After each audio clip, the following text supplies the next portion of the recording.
আউযু বিল্লাহি মিনাশ শাইতানির রাজিম। ক্বালা রাব্বি ইশরাহ লি সাদরি ওয়া ইয়াসসির লি আমরি ওয়াহলুল উকদাতাম মিন লিসানি ইয়াফকাহু কওলি। সম্মানিত দর্শক এবং শ্রোতাবৃন্দ, আপনাদের সকলকে জানাই আসসালামু আলাইকুম ওয়া রাহমাতুল্লাহ।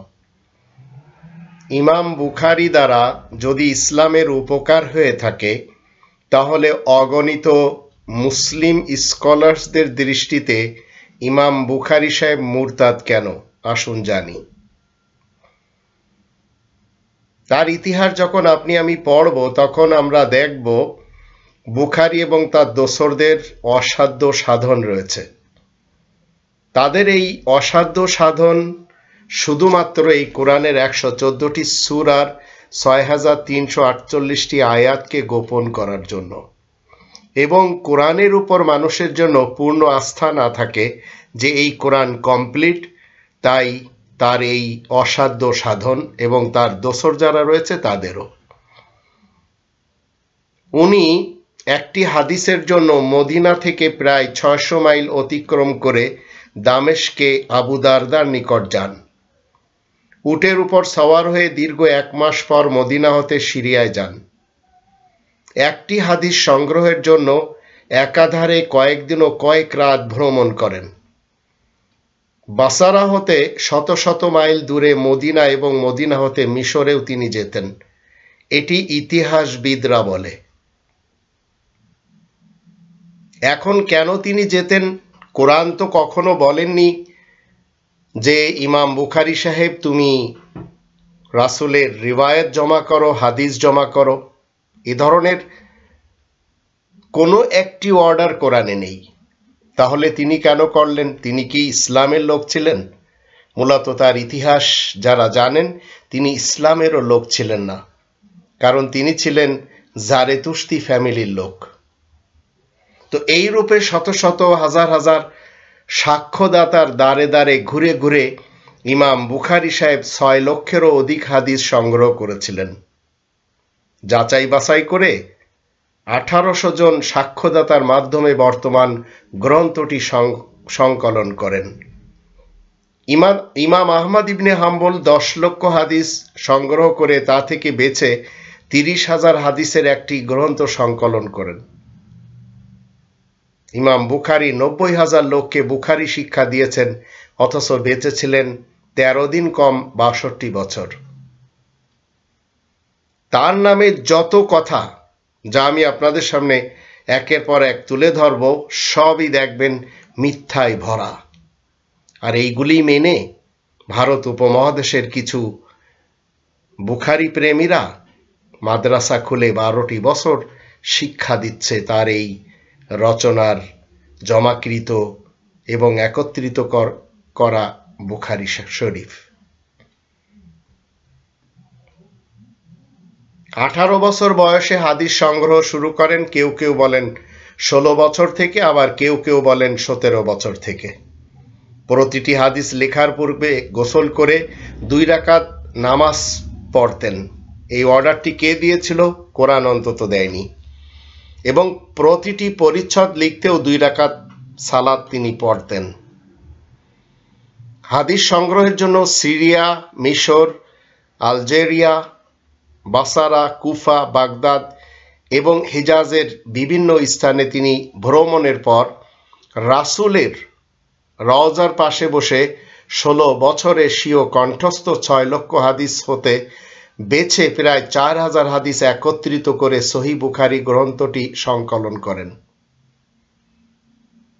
চিন্তা করে দেখুন কেমন ভাবে সাজানো হয়েছে, যেন মূর্খ মুসলমান সুন্নি এবং সালাফি যারা রয়েছে তারা যেন অকপটে মেনে নেয়। আর ইমাম বুখারীর কোনো একটি হাদিসকে মানে না। সেই 4টি হাদিসের ধারক এবং বাহক শিয়া মুসলমান সমাজ। তাদের কাছে রয়েছে আল ইস্তিবসার, মাল্লা ইয়াহজারুল ফাকি, আল কাফি, তাহজিবুল আহকাম। তাদেরও দাবি তাদের এই গ্রন্থগুলি হচ্ছে সহিহ গ্রন্থ। আর শিয়া মুসলমানদের বিপরীত যারা সুন্নি এবং সালাফি মুসলমান রয়েছে, তাদের দাবি হলো বুখারী, মুসলিম, আবু দাউদ, তিরমিজি, নেসাই, ইবনে মাজা, এই 6টি হাদিসের গ্রন্থ হচ্ছে সহিহ গ্রন্থ। আর কোরআনের পরপরই স্থান দেয় বুখারী সাহেবের এই সংকলন করা বুখারী গ্রন্থটি। ইমাম বুখারী সাহেব বলছেন, মুহাদ্দিস হুমায়দি আমার নিকট বর্ণনা করেছেন, তিনি সুফিয়ান নামক মুহাদ্দিসের মুখে শুনেছেন, তিনি ইয়াহিয়া ইবনে সাঈদ আনসারীর মুখে শুনেছেন, তিনি মুহাম্মদ ইবনে ইব্রাহিম তাইমির নিকট হতে সাক্ষ্য গ্রহণ করেছেন যে তিনি আলকামা ইবনে আবি ওয়াক্কাসের মুখে নিজ কানে শুনেছেন, তিনি ওমর ইবনে খাত্তাবকে মেম্বারে দাঁড়িয়ে ঘোষণা দিতে শুনেছেন যে আমি শুনেছি রাসূল থেকে, তিনি বলেছেন ক্বালা ক্বালা রাসূলুল্লাহ। এই কোরআন যখন আপনি পড়বেন তখন এই ধরনের 7 জনের কাছ থেকে এক একজন করে শুনে শুনে এনে রাসূলের নামে চিপকে দেওয়ার কাজ শুধুমাত্র এই ষড়যন্ত্রকারী বুখারী সাহেবের। কারণ তার উপরে কোরআনের দৃষ্টিতে আমরা যখন দেখব তখন সমস্ত শয়তান দল তার উপরে নাজিল হতো। তাই তিনি বলেছেন, ঠিক যেভাবে ফুটবল খেলা হয়, যেমন ফুটবল গ্রাউন্ডে রেফারি কি বলে, আবু রায়হান থেকে নিয়েছে বল, রায়হান হাসান থেকে বল নিয়েছে, হাসান এহিয়া থেকে বল নিয়েছে, এহিয়া আবার জাফর থেকে বল নিয়েছে, জাফর ফারুক থেকে বল নিয়েছে, তারপরে গোল করে দিয়েছে। কোরআনের 2 নম্বর সূরা আল বাকারার 282 নম্বর আয়াত পড়ে দেখুন, সেখানে আল্লাহ বলছেন যে তাদের কোনো সাক্ষী গ্রহণ করা হবে না যদি একজন পুরুষ আর একজন নারী সাক্ষী দেয়, বরঞ্চ 2 জন পুরুষ হতে হবে অথবা একজন পুরুষ আর 2 জন নারী। এটা হচ্ছে ইসলামের বিধান। আর এখানে অমুক তমুক থেকে শুনেছে, তমুক অমুক থেকে শুনেছে, হুমায়দি সুফিয়ান থেকে, সুফিয়ান ইয়াহিয়া থেকে, ইয়াহিয়া মুহাম্মদ ইবনে ইব্রাহিম তাইমির থেকে, মুহাম্মদ ইবনে ইব্রাহিম তাইমি ওমর ইবনে খাত্তাব থেকে, ওমর ইবনে খাত্তাব রাসূল থেকে শুনে ক্বালা ক্বালা রাসূলুল্লাহ বলে দিল, আর সেটি হাদিস হয়ে গেল। এগুলি সব মিথ্যাতে এবং প্রবঞ্চনাতে ভরা, যা আমাদের দেশের কোমল ছোট ছোট ক্ষুদে শিশুদের, কোমলমতি শিশুদের পড়ানো হয়।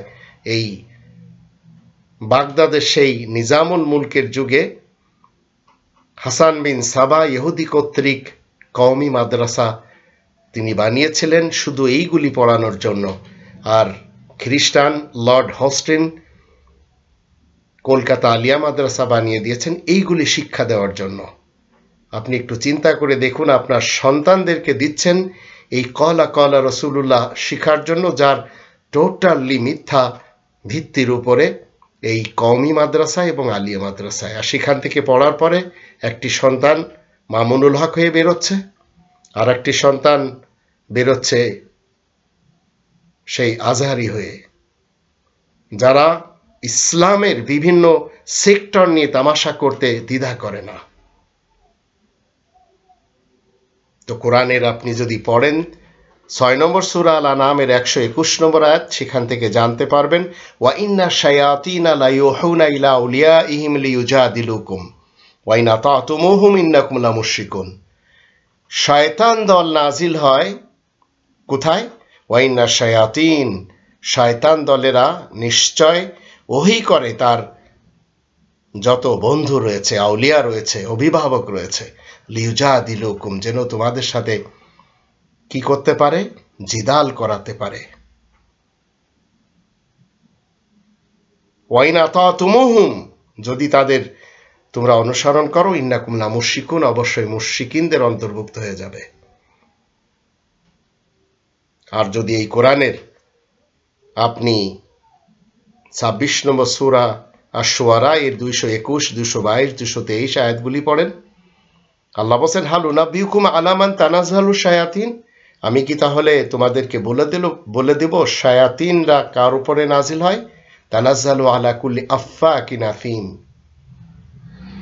যারা মন গড়া কাল্পনিক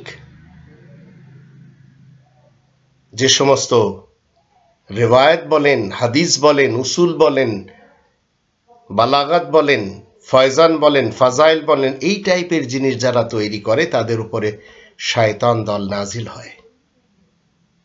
তানাজ্জালু আলা কুল্লি আফাকিন আফিম, যারা মিথ্যা কথা প্রচার করে, যারা শোনা কথা প্রচার করে, তাদের উপরে শয়তান দল নাজিল হয়। ইউলকুনা সামা ওয়া আকসারুহুমুল কাযিবুন, যারা শোনে আর সেটি এনে ঢেলে দেয়, তাদের অধিকাংশরাই মিথ্যেবাদী। আমি কিছু বিশ্লেষণ আপনাদের সামনে তুলে ধরব। 18 বছর বয়সে হাদিস সংগ্রহ শুরু করে 16 বছর যাচাই বাছাই এবং 6 বছর নিশাপুরে এবং স্বদেশ বুখারায় অবস্থান, মোট 18 যোগ 16 যোগ 6 সমান 40। তাহলে হাদিস সংগ্রহ করলেন 22 বছর, কারণ বেঁচে ছিলেন 62 বছর। তো 22 বছরে 6 লক্ষ হাদিস সংগ্রহের ইতিহাস, প্রায় 600 মাইল বা শত শত মাইল অতিক্রম করে 1 মাস পরে বা কয়েকদিন ও কয়েক রাত ভ্রমণ করে একটি হাদিস সংগ্রহ করা হয়েছে। যদি তিনি প্রতিদিন গড়ে একটি হাদিস সংগ্রহ করেন, তবে তার জন্য সময় প্রয়োজন হচ্ছে 360 দিন বা 365 দিনে। চিন্তা করে দেখেন, 1667 বছর দরকার। আর ইমাম আহমদ ইবনে হাম্বলের 10 লক্ষ হাদিস সংগ্রহের জন্য প্রয়োজন 2777 বছর। তো বুখারী প্রতি 2 দিনে একটি হাদিস সংগ্রহের জন্য প্রয়োজন হচ্ছে 3333 বছর। আর ইমাম আহমদ ইবনে হাম্বলের 10 লক্ষ হাদিস প্রতিদিন 2টি করেও যদি করে, তাহলে 5555 বছর দরকার। তো বুখারী সাহেব প্রতি 3 দিনে একটি হাদিস সংগ্রহ যদি করতে পারেন, তাহলে সময় প্রয়োজন হবে 5000 বছর। আর ইমাম আহমদ ইবনে হাম্বলের জন্য প্রয়োজন হবে 8333 বছর। এরপরেও খাওয়া দাওয়া রয়েছে, প্রসাব পায়খানা রয়েছে, অজু গোসল রয়েছে, 5 ওয়াক্ত নামাজ যদি ওনারা পড়ে থাকেন, তাহলে নামাজের সময় রয়েছে, ঘুমের জন্য 11 ঘন্টা বাদ দিয়ে বিরামহীনভাবে যদি প্রতিদিন 13 ঘন্টা 76টি হাদিস সংগ্রহ করেন, তাহলে বুখারী সাহেবের সময় লাগবে 360 দিন বা 65 দিনে, 76 হিসেবে যদি দেন 22 বছর। তাহলে প্রতি 10 মিনিটে একটি হাদিস সংগ্রহ করলে 7 পুরুষের নাম সহ দৈনিক গড়ে 76টি হাদিস মুখস্থ করা কোনো মানুষের পক্ষে কি সম্ভব? একজন লিখে গেল আর আপনি পড়ে বিশ্বাস করে নিলেন, কোরআনের কাছে জিজ্ঞেসও করলেন না। বিশ্লেষণ আর একদিক থেকে যদি নেন, তাহলে আসুন, নেশাপুরের রেশারেশিতে তিনি আর না থেকে চলে যান বুখারায়। সেখানে শাসনকর্তা তাকে বুখারা ত্যাগ করতে বাধ্য করেন। তিনি বাইকান্দ চলে যান, পরে সামারকান্দের উদ্দেশ্যে যাত্রা করেন, তারপর খরতাং গ্রামে অবস্থান করেন। ভীতির মধ্যে সেখানেই তার মৃত্যু হয়। এখনও সেই কবর সেখানে রয়েছে, আর আমি নিজেও তাশখন্দ থেকে সেই জায়গায় উজবেকিস্তানে যে দেখে এসেছি। 6 বছরে 90,000 মানুষকে বুখারী শিক্ষার ইতিহাস একটু চিন্তা করে দেখুন। প্রাইভেট পড়ানোর মতো যদি 50 জনের একটি ব্যাচ হয়, তাহলে মোট ব্যাচ হবে 90,000। এটি যদি যোগ করেন, তাহলে 1800টি হবে। প্রতিদিন প্রতি ব্যাচে 2000 হাদিস শিক্ষা দেওয়া হবে, তাহলে হবে 2500টি হাদিস শিক্ষা সময় লাগবে 1.25 দিন, অর্থাৎ 1800 গুণ 1.25 সমান 365। যদি ভাগ দিই, তাহলে 6 বছর লাগবে। তো মানবিক প্রয়োজনীয় কাজ করার পর বিরামহীনভাবে একদিনে 50 ব্যক্তিকে 2000 হাদিস শিক্ষা দেওয়া সম্ভব কখনো? ধরেও যদি নিই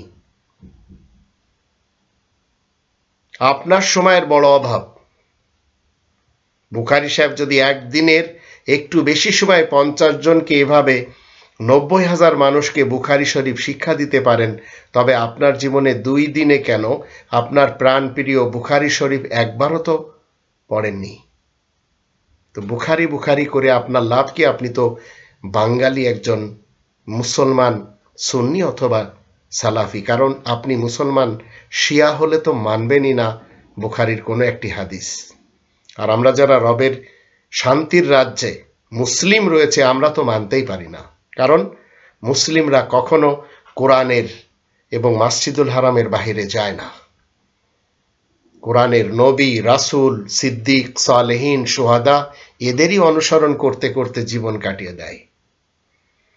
অন্য আরেক দিক থেকে যদি বিশ্লেষণ করেন, 23 বছরে কোরআন নাজিল হয়। ইতিহাসের দৃষ্টিতে কোরআনের ব্যাখ্যা হাদিস হলে প্রতিটি আয়াতের জন্য একটি করে হাদিস হতে হবে, তাহলে মোট হাদিসের সংখ্যা হবে 6348টি। প্রতিদিন গড়ে নাজিল হতে হবে 23 গুণ 360, ভাগ হবে 6348 দিয়ে। তাহলে চিন্তা করেন কত আয়াত আসবে। 112 বিসমিল্লাহ যখন আলাদা করে আপনি 6236 দিয়ে ভাগ দেবেন তখন হবে 1.28 আয়াত। এই হিসাবে বুখারীর হাদিস সংগ্রহ করতে সময় লাগতো কত?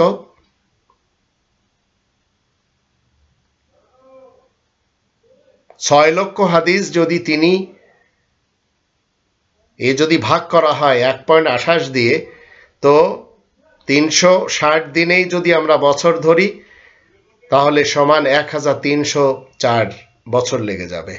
গড়ে প্রতিদিন 3টি করে হাদিস সংগ্রহ করলে বুখারীর সময়ের প্রয়োজন হবে 555 বছর। তাই 22 বছরে 6 লক্ষ হাদিস মুখস্থ করা কোনো মানুষ নামক প্রাণীর পক্ষে কি সম্ভব? আদম সন্তানের জন্য কি সম্ভব? আবার যদি আপনি আর এক দিক থেকে বিশ্লেষণ করেন, 16 বছর স্বীয় কণ্ঠস্থ 6 লক্ষ হাদিস যাচাইয়ের ইতিহাস একটু চিন্তা করে দেখুন। 6 লক্ষ হাদিস থেকে 5,96,000 বাদ দেওয়ার জন্য একটি হাদিস যাচাই বাছাই করতে যদি 10 মিনিট সময় লাগে এবং বিরামহীনভাবে 171/2 ঘন্টার সময় লাগে, তবে প্রতিদিন যাচাই বাছাই হবে 171/2 গুণ 60 ভাগ 10, তাহলে 105টি হাদিস। তাহলে 10 মিনিটে একটি হাদিস যাচাই বাছাই করা সম্ভব যদি হয়, তবে প্রয়োজন হবে 6 লক্ষ হাদিসের ভাগ যদি 105 দিন, 365 সমান 16 বছর। তো প্রতিটি হাদিস 20 মিনিটে যাচাই বাছাই হলে প্রয়োজন পড়বে 32 বছর এবং 30 মিনিটে হলে প্রয়োজন পড়বে 48 বছর। সাথে ঘুম, প্রসাব, পায়খানা, গোসল, খাওয়া দাওয়া, ইবাদত বন্দেগি। আবার কি বলা হচ্ছে? 2 রাকাত সালাত পড়ে 7 পুরুষের নাম সহ একটি হাদিস লেখা কোনো মানুষের পক্ষে আদৌ কি সম্ভব? তো এইভাবে ইতিহাস পড়ানো হচ্ছে, যার টোটাল ভিত্তি মিথ্যার উপরে। আবার অন্য দিক থেকে যদি বিশ্লেষণ করেন, 1800 জন সাক্ষ্যদাতার সঙ্গে সাক্ষাতের ইতিহাস যদি দেখা হয়, প্রতি ঘন্টায় 20 মাইল বেগে প্রতিদিন 10 ঘন্টা যদি যাওয়া হয়, 600 মাইল যেতে সময় লাগবে 600 ভাগ 20 গুণ 10, 6 দিন। উটের পিঠে সওয়ার হয়ে দীর্ঘ 1 মাস পর মদিনা হতে সিরিয়ায় পৌঁছেছিলেন। একটি হাদিস সংগ্রহের জন্য একাধারে কয়েকদিন ও কয়েক রাত ভ্রমণ করেছেন, এটি তার ইতিহাস বলছে। একটি হাদিস সংগ্রহের জন্য কখনো বাসারা হতে শত শত মাইল দূরে মদিনা, আবার মদিনা হতে মিশরে যেতেন। তাছাড়া সিরিয়া, মিশর, আলজেরিয়া, বাসারা, কুফা, বাগদাদ, হিজাজের বিভিন্ন এলাকা যেতে যদি গড়ে প্রতি 5 দিন পরে একজনের সাথে সাক্ষাৎ করতে প্রয়োজন হয়, তাহলে 1800 গুণ 5 সমান 9000 দিন। এই হিসাবে একজনের নিকট থেকে হাদিস সংগ্রহ তিনি করেছিলেন একদিনে 67টি। 6 লক্ষ হাদিস ভাগ 9000 সমান 67। তো একটি হাদিস সংগ্রহ করতে 15 মিনিট সময় লাগলে প্রতিদিন সময় প্রয়োজন 67 গুণ 5 ভাগ 60 সমান 17 ঘন্টা। 17 ঘন্টা বিরামহীন এবং 15 মিনিটের মধ্যে 7 পুরুষের নাম সহ একটি হাদিস মুখস্থ করা একজন বনি আদমের পক্ষে কখনো কি সম্ভব? চিন্তা করে দেখুন।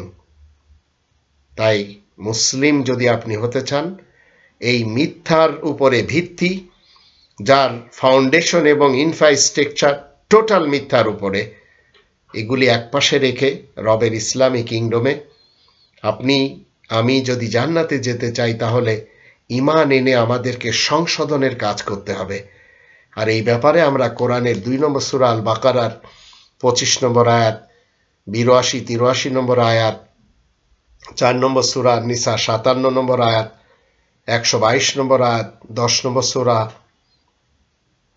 আত-তাওবা 9 নম্বর আয়াত, 11 নম্বর সূরা হুদের 23 নম্বর আয়াত, 14 নম্বর সূরা ইব্রাহিমের 23 নম্বর আয়াত, 18 নম্বর সূরা আল কাহফের 30-31 আয়াত দুটি, 22 নম্বর সূরা আল হজ এর 13 নম্বর আয়াত এবং 23 নম্বর আয়াত, 24 নম্বর সূরা আন-নূরের 55 নম্বর আয়াত, 29 নম্বর সূরা আল আনকাবুতের 58 নম্বর আয়াত, 47 নম্বর সূরা মুহাম্মাদের 12 নম্বর আয়াত, আবার 98 নম্বর সূরা আল বাইয়িনার শেষের দুটি আয়াত। এই আয়াতগুলির দৃষ্টিতে আসুন আমরা জান্নাতে যদি যেতে চাই, ঈমান এনে সংশোধনের কাজ করি। আর 6 নম্বর সূরা আল আনামের 112 নম্বর আয়াতের দৃষ্টিতে শুধুমাত্র কোরআনের অনুসরণ করতে হবে। আর 3 নম্বর সূরা আল ইমরানের 96 এবং 97 আয়াত দুটির দৃষ্টিতে মসজিদুল হারামকে সামনে রেখে জীবন কাটাতে হবে। আর 6 নম্বর সূরা আল আনামের 112 নম্বর আর 25 নম্বর সূরা আল ফুরকানের 30-31 এই আয়াতগুলি যখন আমরা দেখব, তখন প্রত্যেকটি নবীর শত্রুদেরকে আমরা চিনতে পারব। আর যদি জাহান্নামে যেতে চান, তাহলে অবশ্যই মানব রচিত গ্রন্থের অনুসরণ করতে পারেন।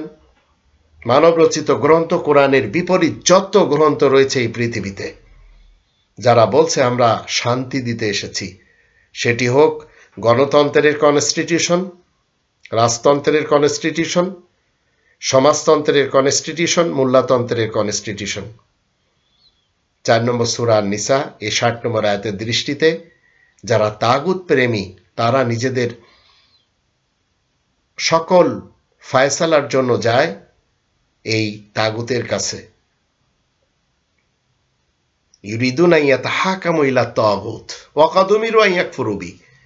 অথচ রহমানি সিস্টেম এই 4টি সিস্টেমকে নিষেধ করে এবং বলে অমান্য করতে হবে: গণতন্ত্র, রাজতন্ত্র, সমাজতন্ত্র, মোল্লাতন্ত্র। তো জাহান্নামে যদি যেতে চান, শুধু বুখারী নয়, বুখারী, মুসলিম, আবু দাউদ, তিরমিজি, নেসাই, ইবনে মাজাহ, আল কাফি, তাহজিবুল আহকাম, মাল্লা ইয়াহদারুল ফাকিহ, আল ইস্তিফসার, এইসব গ্রন্থের পিছনে যেতে পারেন এবং আল্লাহ ধ্বংস করে দিবেন যারা নিজেদের হাতের দ্বারা গ্রন্থ রচনা করে বলেছে যে আল্লাহ তাআলার পক্ষ থেকে এসেছে, কিন্তু আল্লাহ তাদের গোমরও ফাঁস করে দিয়েছেন যে এরা কিছু টাকা চায়। 2 নম্বর সূরা আল বাকারার 79 নম্বর আয়াত এবং 3 নম্বর সূরা আল ইমরানের 78 নম্বর আয়াত, 2 নম্বর সূরা আল বাকারার 257 নম্বর আয়াত, এগুলোর দৃষ্টিতে যারা জাহান্নামে যেতে চায় তারাই এই কোরআন ছেড়ে জীবন কাটায়।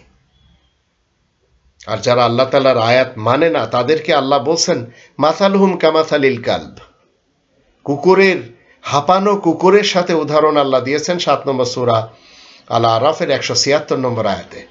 এমনকি 62 নম্বর সূরা আল জুমা এর 5 নম্বর আয়াতের দৃষ্টিতে আমরা জানতে পারি পুস্তক বহনকারী গাধার মতো মাসালুহুম কামাসালিল হিমার, সেই উদাহরণ আল্লাহ দিয়েছেন। এমনকি 7 নম্বর সূরা আল আরাফের 179 এবং 8 নম্বর সূরা আল আনফালের 22 এবং 55 আর 98 নম্বর সূরা আল বাইয়িনার 6 নম্বর আয়াত, এগুলির দৃষ্টিতে এরা হচ্ছে রবের শান্তির রাজ্যের সৃষ্টির ভিতরে নিকৃষ্টতম জীব।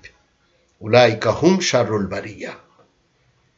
এখন আপনাকে ফাইনাল করতে হবে যে আপনি জীবন চলার পথে মুসলিম হয়ে জীবন কাটাতে চান, না মুসলমান শিয়া সুন্নি সালাফি হয়ে জীবন কাটাতে চান, অথবা হিন্দু বৌদ্ধ খ্রিস্টান মাজুসি আশরাকু, আবার কাদিয়ানি, আবার বুহেরি দাউদি, আবার আহলে তাশাইয়ু, আহলে হাদিস, শিখ বৌদ্ধ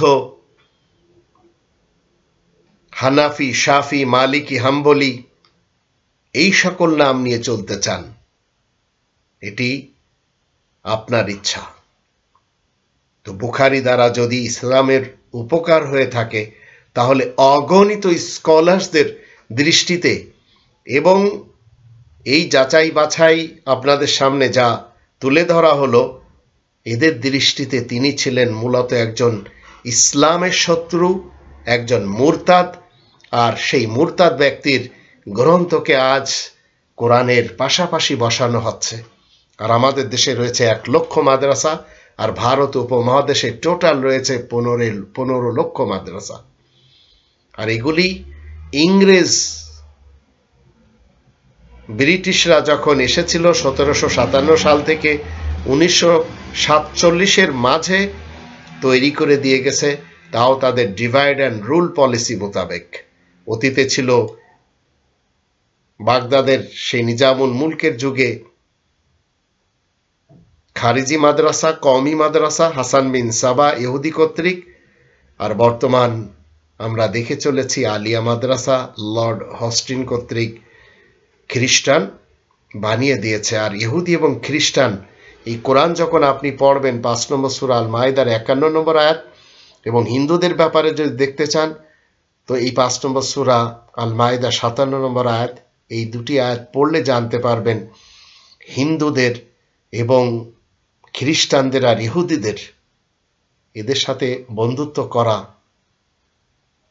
যাবে কিনা।